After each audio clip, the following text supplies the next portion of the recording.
initiation. 24 traffic 85 just made a pass in there. If there was any... Go ahead, 21, 77. Roger, sir. Be advised we have Jolly Green 21 and 66 standing by over at Okay, I'll put it a little closer than those trees. Let me come around with a loud 3 and I'll put it on those trees there. Roger that. I'm Lamar Smith, live in Fort Worth, Texas, and I'm a civilian. That's my right. At the time that this mission took place, I was the first assignment A-1 pilot in Southeast Asia. I was the first lieutenant right out of pilot training. But this was pretty late, much later in my tour. I was a fully qualified and experienced Sandy search and rescue on-scene command pilot. The Stinger 4-1 was an AC-119 gunship, the old Lockheed flying boxcar with the twin tail. Had some good armament. Had 3 20-millimeter cannons that would shoot out the side at an angle, and they even had a couple of versions with heavier armament. It primarily was used for night work on the Ho Chi Minh Trail, knocking out trucks. It was a lumbering, slow vehicle, carried a great load of ordnance, had great capability.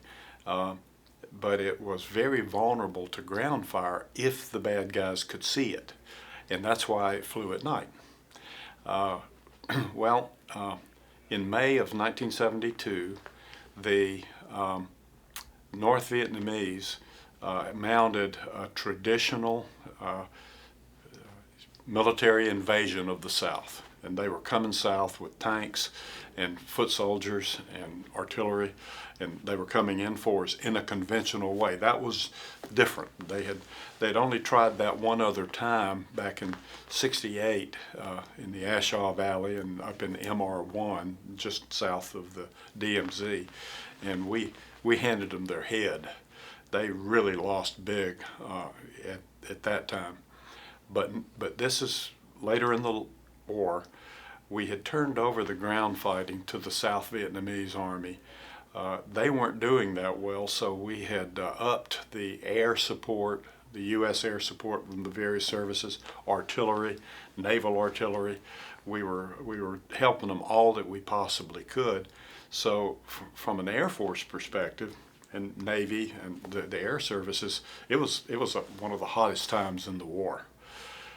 There was a town of An Lộc, A-N-L-O-C, 2 words, north of Saigon. I think it's Route 3, but it's about 50 miles north of Saigon. And the good guys, the friendlies, decided to make a stand there and to fight the invading force. Very quickly, they took up defensive positions in the town, in the immediate area. And very quickly, the North Vietnamese surrounded it and put them under siege. The idea of a siege, historically, is you cut off food and water and supplies, and the people in the captured area can only last so long. But if you can resupply them, they can last much longer. Mm-hmm. So we committed ourselves, the U.S. support, committed ourselves to supporting them with airdrops of medical supplies, ammunition, food, water, and there was some medical evacuation of wounded, even though bringing a helicopter in and landing was very dicey. It was a very hot area. It was quite a scene, and we were resupplying right and left. The North Vietnamese set up various kinds of anti-aircraft artillery all around the town. So to get in there to make these drops, helicopters and C-130 aircraft and so forth, would really be shot up.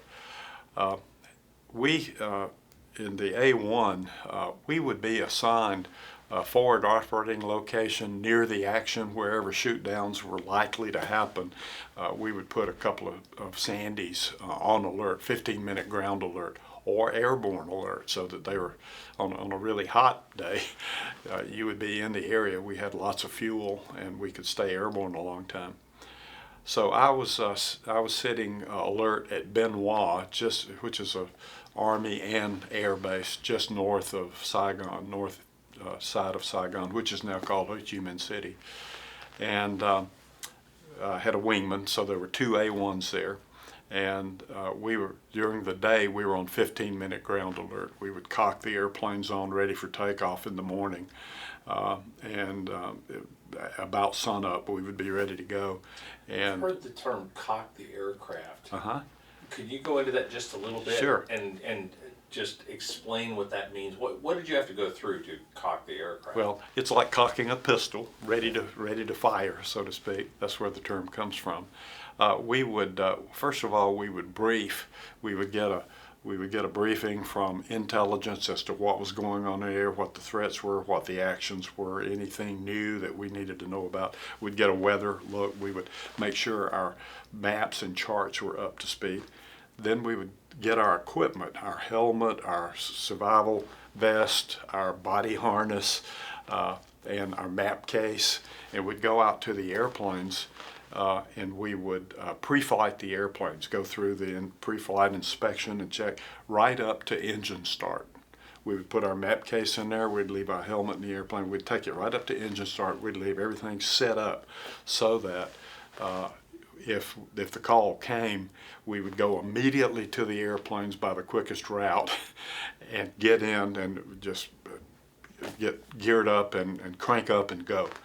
And we were tasked, once we were notified that we were being launched, we were tasked to be airborne in 15 minutes.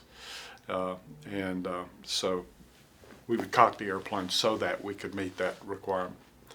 AC-119 gunships, which were stationed at Nakhon Phanom, so we knew these guys, but they had been sent down to help out because their weapon system was appropriate to knock out point targets, and they would be sent out for very specific things, primarily at night because they were very vulnerable during the day.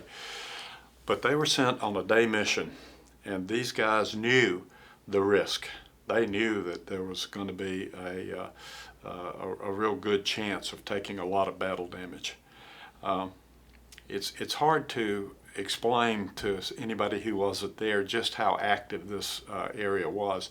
We actually had a card with points of the compass on it in code with letters, and we would be given information that they would give us coded information on the radio that a C-130 was going to come in from this area, this point of the compass, over the drop zone in the area right downtown at 500 feet of altitude, hanging on the props with the flaps down, the back open, and they were going to try to drop their load, parachute their load onto an area. It was basically a soccer field in the middle of town, which is a very small landing zone. They would come over at 500 feet, hanging on the props, just sitting ducks for any kind of ground fire, including down to an AK-47, and they would really be shot up. Helicopters would come in on various, and it's just constant all around the compass. They would tell us where they're coming from. Well, the A-1 was really a fine weapon system that had a lot of capability, forward firing and backward firing, soft ordnance. We could deliver with a point, and we were survivable. We could take hits and keep going. We had plenty of radios, plenty of fuel. So they loved for us to come up and do some of the escort on the airplanes that were resupplying.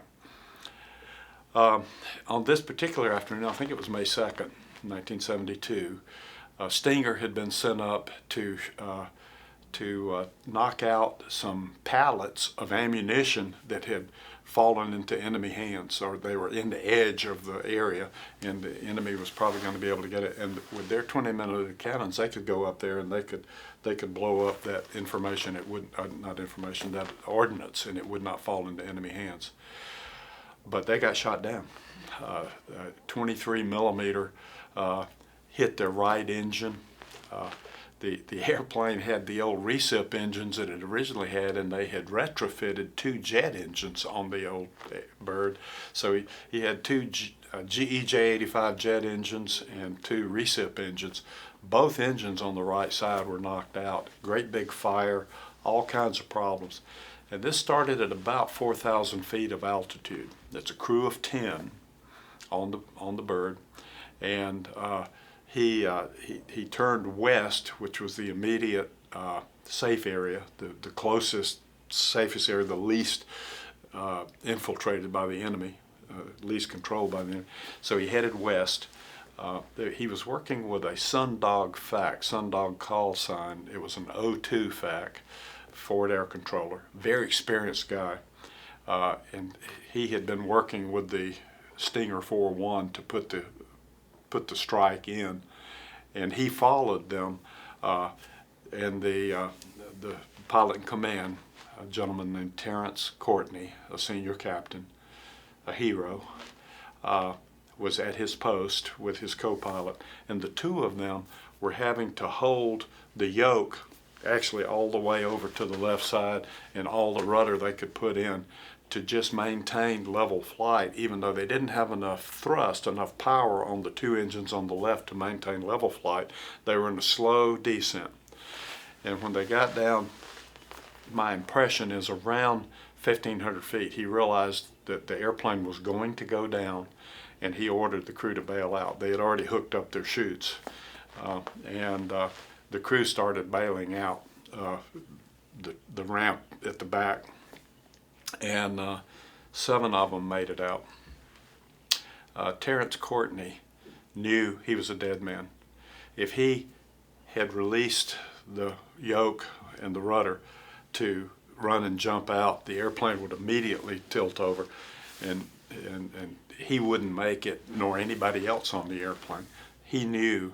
It's a classic thing that we've seen in movies. He knew that he had to stay at his post, and he committed himself to doing that. Terrence Courtney received the Air Force Cross, the Air Force's highest decoration for that level of heroism. Yet that is Medal of Honor work, in my opinion. It's just for the man to do that is, and his co-pilot was with him, and he wouldn't leave, and Terrence ordered him, military order. He said, "I've got this, I can hold it long enough, you go, I order you to go." And he was the last guy out and just barely made it. Wow.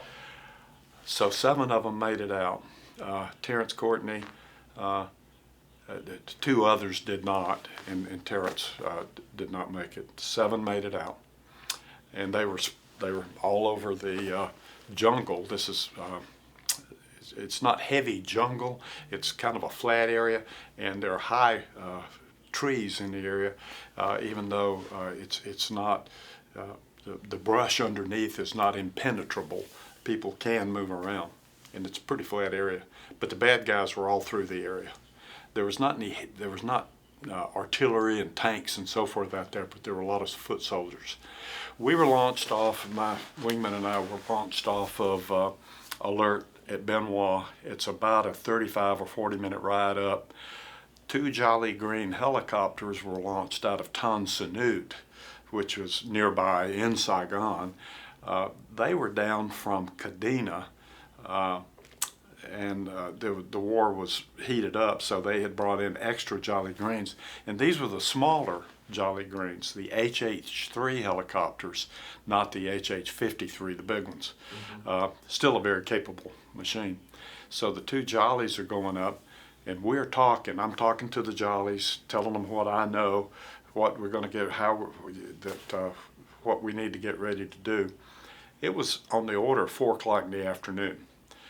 We knew from intelligence that the NVA had been told, the North Vietnamese had been told, take no prisoners. We don't have time to put up with them. We don't have time to manage them. We don't have time to feed them and protect them and transition them to Hanoi. So take no prisoners. We knew that if the sun went down, that we were at a real disadvantage to pick them up. We had no real night pickup capability. We knew that we had to get them out or they were going to be killed.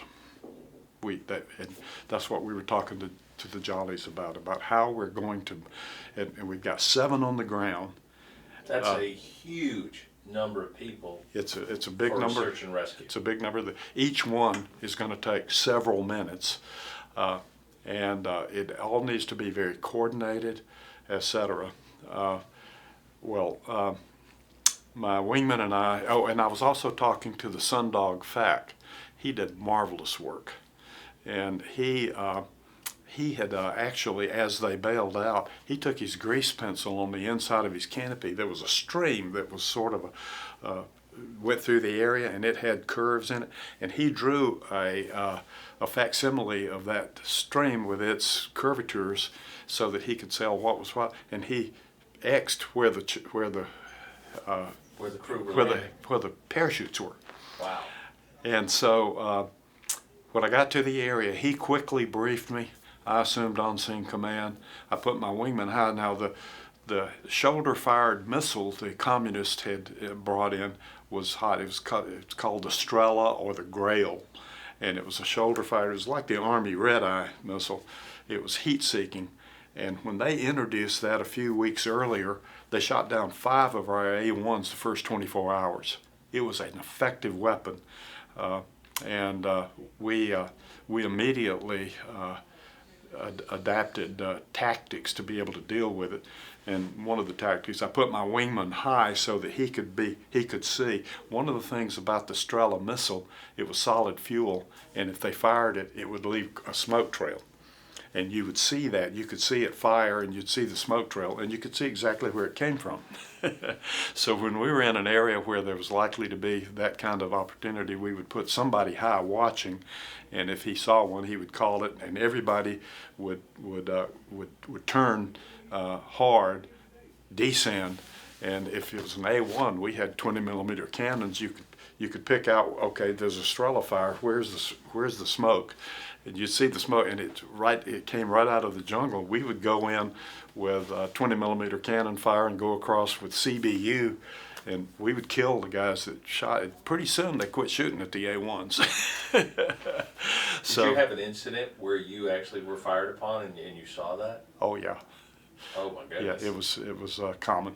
And was it on this mission as well? No, they didn't fire grab. We had a lot of AK-47 fire, small arms, which is effective up to 3,000 feet, and we're working below 1,000,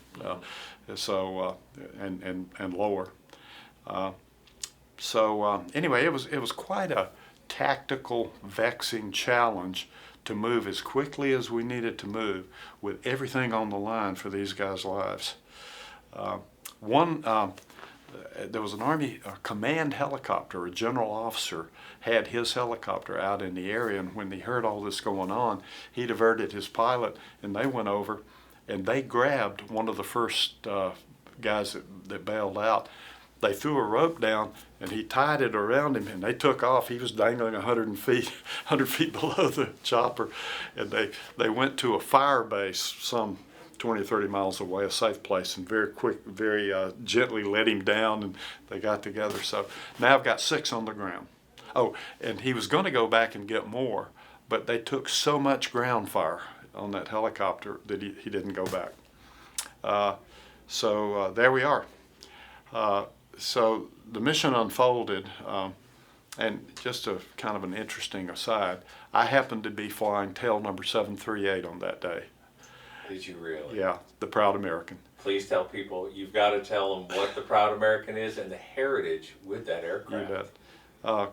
The second, I think, Medal of Honor of the Air Force was awarded, or Air Force people were awarded in Vietnam, was a colonel named Jones, and he had executed a search and rescue mission in the pass area where the Ho Chi Minh Trail started. He took ground fire during that time. He was able to find the survivor, locate him exactly, and it was a very difficult area, so not everybody was there. He was there pretty much by himself because you hold your wingman back so that at least somebody lives through it. And he had taken a hit, and he got a cockpit fire going. in his airplane, cockpit fire. We had an extraction system, not an ejection system. It had a rocket behind the seat, and it would stand up and fire, and we were tied to it by lines to our body harness. We were tied to it by 13-foot heavy lines, and the rocket would pull us out of the air. You would just ride up. We had the parachute built in. It was on our back, and the parachute drogue would fire. It was a great system. In his case, the fire burned the pendant lines. So he went to bail out because his cockpit's on fire.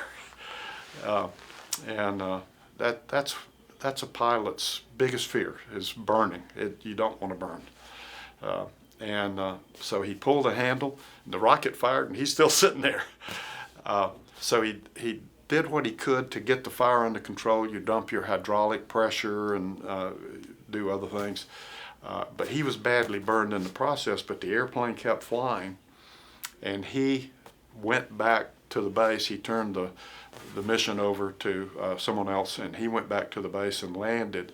He was in agony and in pain, but he knew where the survivor was, and he would not let them give him anesthetic or any medical treatment until he had a chance to brief exactly where the survivor was. And it was successful in that they went back with that information and got him with no further battle damage to anyone. Well, the airplane was a bit of a mess, but they restored it. Our maintenance was good, and it became kind of a squadron mascot. Bernie Fisher had been awarded the first Medal of Honor. His airplane was a two-seater. 738 was a single-seater, and Bernie Fisher's bird was retired to the Air Force Museum soon after. But 738 stayed with us, and it was one of our squadron birds. I believe it also got the Air Force Cross, wasn't it? Ron Smith was flying it. Yep. In Oyster 01 Bravo when he found Roger Locker, and that was the northernmost rescue, I believe. Yeah, that's right. And so that same bird has a great lineage. So that's here another you story. are That's right. riding this stallion. That's right. I was awarded 2 Silver Stars, and I flew it, just luck of the draw. I was flying 738 on both of those missions, and I flew it at other times too. Wow. So it may be, and we're pushing the Air Force Museum to check into this. It may be the most decorated airframe in the history of the Air Force. It's got to be close. Yeah. Because it just kept going. It just kept going. That's exactly right. So you were flying this when you go in to rescue these 6 guys that are in an area that is heavily contested. That's right. I must say, I was working with the Sundog FAC, and we identified who was where, and I lined up the Jolly Greens, and you hold one Jolly back. If he gets shot down, the first one, you want somebody to come in and be able to get that crew. You got 5 or 6 guys on the Jolly Green, and it's souls on board, they're called, human lives. You're protecting those. So you hold one back, you send one in, and we started picking them up. It's kind of funny.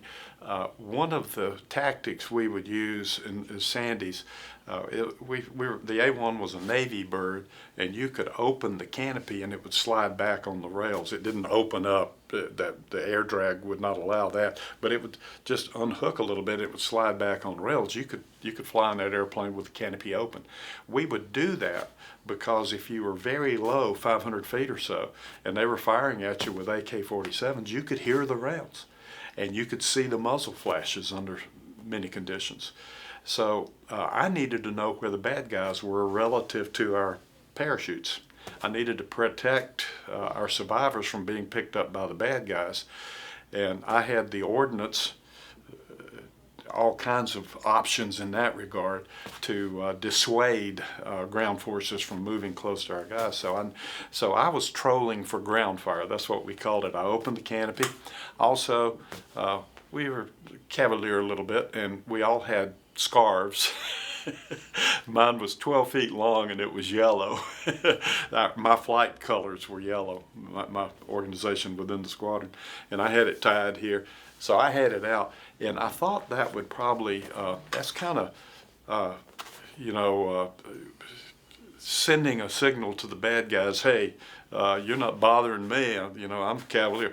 Inviting them to shoot at me. I want them to shoot at me. I want to see where they are. And it worked. And I was able to dissuade them from moving around. But at one point, there was a guy named Skandusky who was on their ski, he's called, and he was down near a real craggy tree, and Sundog had told me where he was, so I was down low. I was a couple of 100 feet, and I flew over that tree, and I looked down, and I've talked to him since. He said, I looked up and I saw your face, and you were smiling at me, and you had that scarf out there. And I said, damn, I'm going to be saved by a cowboy. I got to say, a couple of years ago, they had a reunion of these guys, and Ski had told me that on the phone about the scarf, and I still had the scarf, and I carried it to that meeting, and I gave it to him. Did you really? And the last I heard, he lives in San Diego, the last I heard he was building a window box picture frame to put in his living room. That is quite a piece of memorabilia to have. Yeah. So as it turned out, my Brigand and I were able to dissuade the ground movement. The Jollies were able to pick them up. The first Jolly picked up 3, and because it was a warm day and he was working hard and he had already picked up 3, he started to overheat. The engine started to overheat. So we brought in the second Jolly to pick up the other 3, and we got the last one just as the sun was setting, and we got him out. And the next morning, we got together, and actually there's a photo. My wingman was Denny Morgan, a captain, Denny Morgan, and Lieutenant Smith are standing on the sides, and here are the 7 guys with bandages and so forth, and it's right in front of the Proud American. Do you have that photo still? I do. Oh. Yeah. So that's the story. It's the only AC-119 gunship. They flew under the Stinger or the Shadow call sign, and they were shot at a lot, but it was at night. This was the only one that was shot down. And it was shot down because somebody in headquarters did not understand what they were doing, assigning that airplane to a daytime mission in a very heavily contested area with effective anti-aircraft artillery. It was predictable what was going to happen. And I can't end the conversation without saying again, the man Terrence Courtney, such a hero. He saved those lives. And he received the Air Force Cross posthumously. His family did. It's quite a feat. That is a magnificent story. Is there anything else you'd like to cover while we're in here, Lamar? You are one of the best storytellers there are.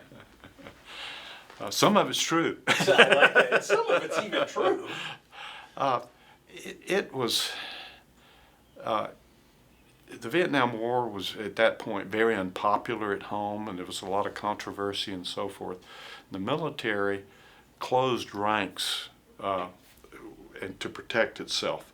We looked after each other, and I must say, if it was possible, we didn't know if we were going to get any of our POWs back, and if it was possible to get somebody out, we were going to find a way to do it. And that's the group that I flew with, and the support group, the Jollies, the parajumpers, the Kingbirds, and the refueled Jollies, the whole crew, and the additional combatants we would call in to support delivering ordnance under the different circumstances. We would have to what's called sanitize the area. When somebody shot down, by definition, there's enemy in the area, and the enemy really wanted to capture our downed airmen they called them bright lights, and they knew that they were valuable chess pieces for negotiation with our National Command Authority. Is that where the Bright Light mission name came from? No, but that's a different deal. Okay. But they called them in their language. They called them bright lights, as I understand it. Okay. And so they really wanted them. They would bring out the dogs to try to hunt and chase and so forth. And it was quite a sub element of the war. Again, if it was possible to get somebody out, we were going to figure out how to do it, and we ran a very high percentage. I've heard 85-90%. If we talked to a survivor on the ground on one of the 2 radios we all carried, then we would get them out 9 out of 10 times. To be able to do that as a young man. You might have agreed or disagreed with the Vietnam War, but we had a real mission, and that's to hold the cost to the absolute minimum, and to hold down the number of POWs. And it was just an honor to fly with the guys I flew with, and to be involved in something that worthwhile. And I might say, I kind of became hooked on search and rescue. For instance, I had heart surgery last November, and I went back, bypass, significant heart surgery, and I went back and got with the doctor about 3 months later after I was much better. He had not seen me at my best in my robe with the open back and all of that stuff. So I got dressed up a little bit, and I went to see him, and I said, "How do you thank a man for saving your life?" I said, "I have been thanked for saving lives, and I did sometimes play a role in that. And I just wanted to thank you for saving my life. And I want to tell you what I'm going to do with the extra time that you and fate and God has given me. And I'm going to recommit to certain values that I already hold, and I'm going to get better at sharing my faith. And I'm going to be the best grandpa that's ever been to my 2 grandsons that are 4 and 6 now." And he liked that. And I said, "I have 2 more requests," briefly. And he said, "What that?" I said, "When we finish this conversation, we step out in the hall, would you have one of your staff members take our picture together?" He said, "I'd be delighted." Justin Schaefer is his name. He's about 43. Excellent credentials. He and Dr. Michael DeMayo scrubbed in and did my heart surgery. He said, "What's your second request?" I said, "May I take a picture of your hands?" He has held my heart in his hands. That's what they do when they do open heart surgery. They have to get to the bottom, and they lift it up, and he works underneath. And I've got a picture of his hands. I told him that he had joined my wife. She had had my heart in her hands for 51 years. The only 2 people that touched my heart. But that was fairly interesting. But I have been committed. I commit to search and rescue. And I'm still looking to find people who need a helping hand, and it comes from that early experience as a young man in Southeast Asia. If you want to live a significant life, it's fun to have people think your jokes are funny and that you're tall and good looking and they want to be around you. And it's fun, but that's very short-lived. That's the way the world says you can find. If you want to really find fulfillment, joy, and satisfaction, the servant is the one who is fulfilled. Serve others. And the more significant the service that you provide, the more significant life change, the more positive it is, and the longer it lasts. Those are the 2 dynamics to focus on. So. It's very interesting. It's a great philosophy. So, and what are you doing with this as far as search and rescue now? You say you're helping other people. Is there something that you've found? I helped found an after-school care program for inner-city boys in Fort Worth that don't have a positive male influence in their life, called Hope Farm. I helped found it and helped fund it and chaired the board for 20 years. And have been involved in the Christian Prayer Breakfast Fort Worth, which is a 30-year ministry now. Every April we bring in a significant speaker, and I was involved in that. I'm involved in a national ministry called Search Ministries, which is where I came to Christ, a parachurch ministry. And I was on the board there for 20 years, and I chaired the board up until 2 years ago for 7 years, and it's doing very well. We had a good run there. And what I'm doing now is my 5th career. I'm doing business coaching. Are you? And what I want to do is to use some of my experiences to to help a significant board member or business executive or executive director of a nonprofit or a minister who's in a key role. A lot of these people are excellent at their discipline, but they don't know much how to run an organization or a team. They've never been trained. And coaching can make a real difference. And what I want to do is help them get more effective there, get standing in their life, and then take them into more eternal conversations. I was amazed at age 40 when I finally settled in and started dealing with my doubts about God and the Bible and Christianity and all of that. I was put in a situation where I was able to get centered up on my questions, and I was amazed at the quality of the answers. It's it's the most important question of life. It really is. It really is, and until you've broached that, I don't think you have true personal growth until you cross that question, and then you find a whole different world. The guy that led me through these conversations said to me at one point, it was about a 9-month process. We would meet for lunch every week or two, and we would have the next conversation. And well into that process, he said, "Lamar, you flew in Vietnam?" I said, "Yeah." He said, "Were you shot at?" I said, "A lot." He said, "Were you scared?" I said, "Unbelievable." You had to really learn to manage that to stay functional. And he said, if somehow you could have known in the midst of that, in the darkest hour where it was most at danger, if somehow you could know that 30 years later you'd be sitting here in good health with a wonderful family, a flourishing career, would it have made a difference? I said, "Oh yeah, it have made all the difference." He said, "That's the way you can live this life." And I experienced that. Aviators overplan. It just goes with the territory. So, okay, so I'm going to need quadruple bypass surgery. So I'm on the gurney. They're rolling me down the hall to the surgery ward. What am I going to be thinking? The Apostle Paul, late in his life, was captured by the Romans, and they told him, "You got to quit preaching or we're going to kill you." And he said, "Yep, you've done that before, and I know you mean it, and you probably will do it. But I'm going to keep preaching." Because to preach is to serve God and is life. And for you to kill me is victory, because I go to heaven. You can't hurt me. And I said, that'll work. As they were rolling me down the hall, I was thinking, I was going to be thinking, I'll either wake up in a recovery room and I get more time on earth, or I'll be in heaven, because I know I'm going there. Not that I deserve it. Oh, that last thing I want is what I deserve.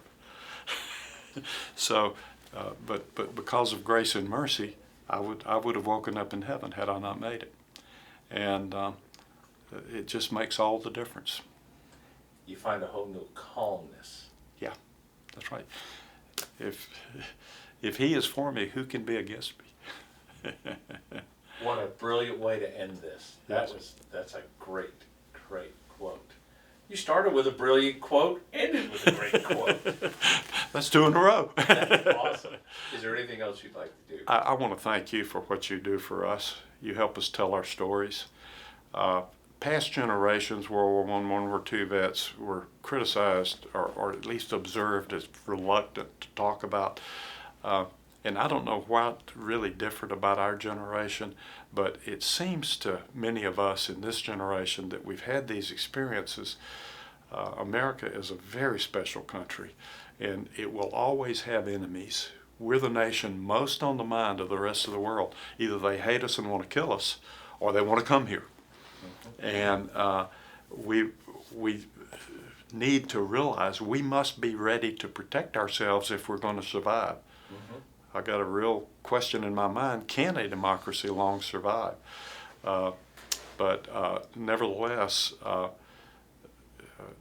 I'm in the group that's willing to talk about the cost of freedom. You might. There is a huge cost to that. That people, if you don't look at it, you never understand it. You never see it, and it's very good because it's usually over there. It's not been here since the Civil War, the Revolutionary War. Well said. Rich, I trained with a man who was a captain. He was an Air Force Academy graduate. He was married to a lady named Linda from Colorado Springs. He had 2 children at the time, a 9-month-old named Matthew and a 3.5-year-old girl named Sarah. I actually was in a class ahead of him at the A-1 school. And I flew with him. I went back. I wanted to film a tactical mission at the range up here at Hurlburt, and I drew the right seat on his deal. He was a great pilot. He had graduated high in his class. He had been a first assignment IP at Enid Air Force Base, Enid, Oklahoma, and the guys that the training command keep, they're the best in the class. The first assignment IPs. They said the training command is the only command that eats its own young. But he had done that, and then he got assigned to the A-1. And so I was a class ahead of him. I flew with him. He had already been to the survival schools. I went to the A-1 school, and then I had to do. So we met up in the Southeast Asia Pipeline at Clark Air Base in the Philippines to do jungle survival. And he said, "Smitty." I said, "Ramsey." And he said, "Have you signed up for your BOQ?" I knew there'd be 2 to a room. I said, "No, sir, I haven't. I'm a first lieutenant. He's 5 or 6 years older than me. He's a captain." And very impressive. And he said, "Let's room together." I said, "Yes, great. I'd love to." So we roomed together. We did that course, which was an interesting course. And at the end of that course, there were about 200 of us in the class. They kept about 40 of us back and took us into a double secret briefing room, checked our IDs, and they said, "Okay, this is super secret, sensitive stuff. We're going to show you if you've been identified of going to a mission that has a higher probability of being a POW than others. And here's the latest on how you survive POW, how you can communicate." They just gave us classified information and so forth. But that was a real wake-up call. And Ramsey and I talked about that. We went on up to Bangkok. He called up to the squadron at NKP, our forward base, and they said, "Okay, take 5 days and enjoy Bangkok. We're going to put you to work when you get here, and come on up on the 25th of September, and that'll give us 5 days. We'll get you a combat mission on the 30th of September. You'll get your tax advantage and your combat pay for the month." That's what we did, and we talked a lot. We were going into combat, and we'd had that experience at Clark. Said, we might get shot down, he was a substantial guy. On September the 30th, he had been assigned to ride in the right seat of a first lieutenant that was well respected, George Kamenicki. 6 o'clock brief, 8 o'clock takeoff, 2 ship to go to the Plaine de Jars, northern Laos, and support General Vang Pao. We did that every day. We had a 6 o'clock brief, 8 o'clock takeoff, 8 o'clock brief, 10 o'clock takeoff. We'd send two ships to support Air America, who in turn was supporting General Vang Pao. We would furnish the firepower for them to do helicopter evacuations of their wounded or resupply or whatever needed shooting up. We would go and do it. while my group I was in the right seat of a major that flew. He was on staff. He was not a squadron guy. He was on staff at the wing, but he was assigned to us for flying. Weather was bad. We were briefing at just about 8:40, I guess. And the word went around the Tactical Units Operations Center, Hobo 43 is down in the PDJ, no shoots, no beepers. We knew what that meant.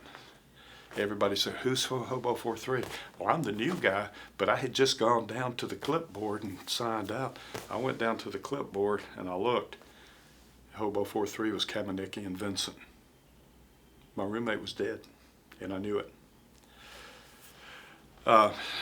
Colonel Bowden, the ops officer, said, Lieutenant Smith, everybody will understand if you take a pass. I said, sir, if I don't get on this horse, I may never get on another horse. So I went. We saw the crash site. And it was pretty significant pretty significant impact. Ramsey had accepted Christ as a junior at the Air Force Academy at a Billy Graham crusade in Denver. He had a classmate that took him who was a believer, and they went 2 nights in a row, and the second night Ramsey went down and claimed Jesus as his Savior. And then the classmate discipled him the senior year. Ramsey had the real thing. And part of the conversations we were having, I was not too interested. I was engaged, but I was single, and I was interested more in some of the cultural aspects of Bangkok. And he was too, but his cultural aspect was like the flower market, and let's go buy our girlfriend some jewelry over at Venus Jewelry, and let's see what the food is like. And we don't need to do any of the nightclubs or any of that, let's do this. And he was talking to me, he was gently offering conversations about the Bible and Christ. I wasn't too interested, but I understood what he was doing and I appreciated it, but he was not heavy-handed. He was a believer. He went to heaven that day. Had the pencil of the scheduling officer been the other way, I would not have gone to heaven, and I have no reason to believe that I would have survived that situation that he did not. He was more experienced, and I was a darn good aviator. He was equal to that. I may have been just a little better. And I will say I'm 76 now, and I haven't flown a high-speed airplane since 1977, but I've never been a better pilot than I am right now. I get better every year. So this is Thursday. Wednesday night, Sarah, the 3.5-year-old, is a nurse in Tampa, and we came early to Florida, my wife and I. Sarah and Matthew are in my life today, and I'm going to see Ramsey again, and he's going to ask me, did you do anything to reach out to my family? And it's a work in process. And I'm trying to share with them what he tried to share with me, and it's a warm relationship, and I care about them a great deal. So that's search and rescue. It continues. Matthew is a retired lieutenant colonel from the Air Force. He was a logistics officer. We could not get him into pilot training with his eyes. We tried. But he was a logistics officer, and he lives in Colorado Springs with his wife, Candace, and his twin boy and girl children, Sophia and Ramsey. That is a beautiful story. Well, it's the bottom line is not written yet, but God has a plan. It's a work in progress. Yeah, as we all are. Yes. Lamar, thank you again. Wow. So much to think about now. But again, thank you so very much. It is always a pleasure to be in the room with you. I think this is our second time, and yeah, it's you paint a picture that few can. I hope you write. You want one of my books? You have a book? Yeah. Do you really? Yeah. Yes, I would love one.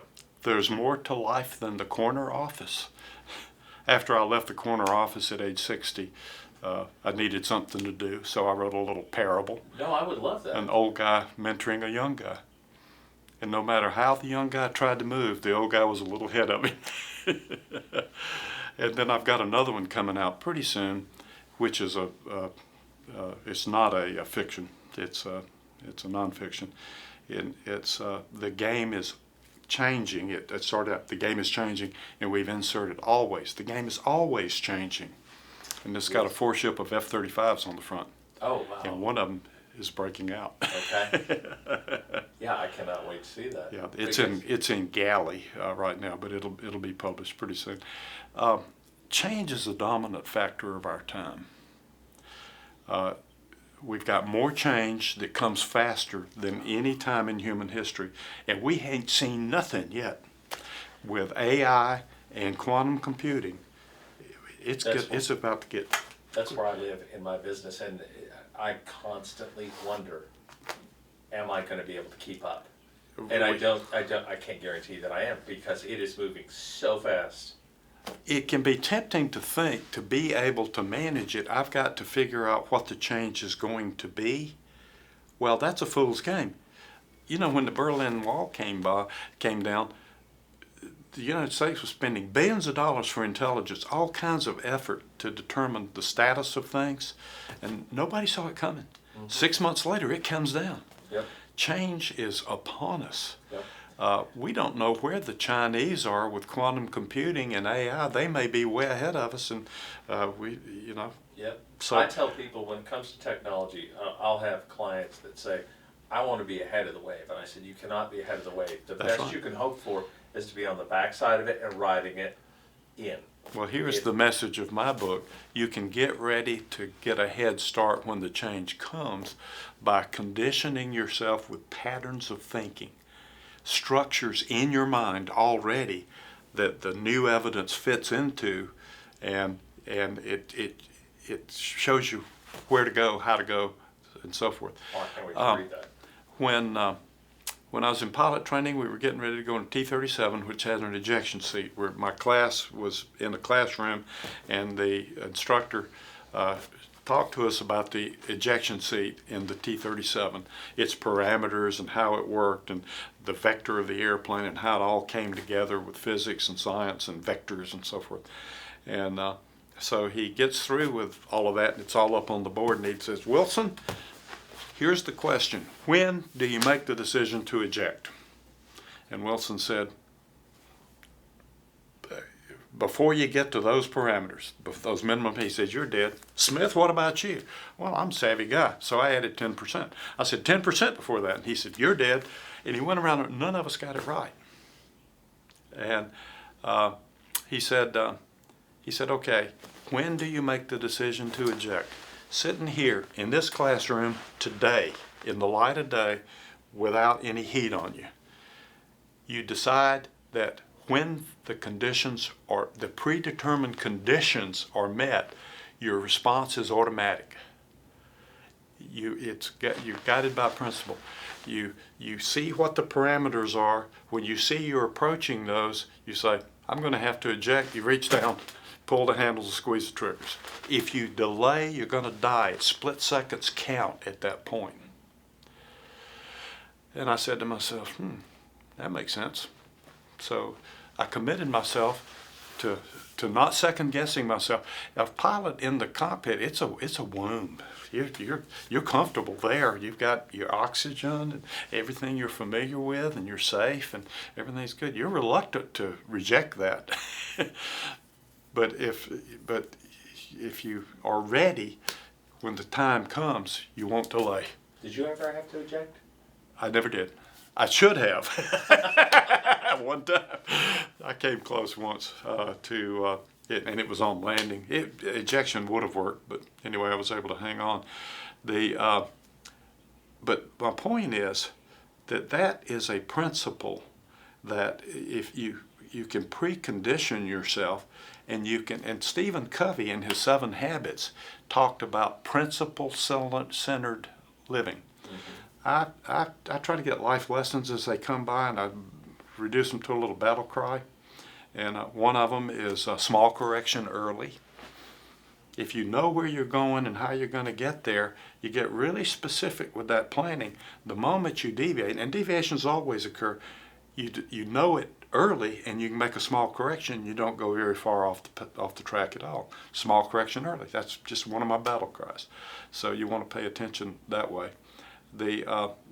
Another one has to do with this principle-centered living that Stephen Covey's talking about. One decision, not many.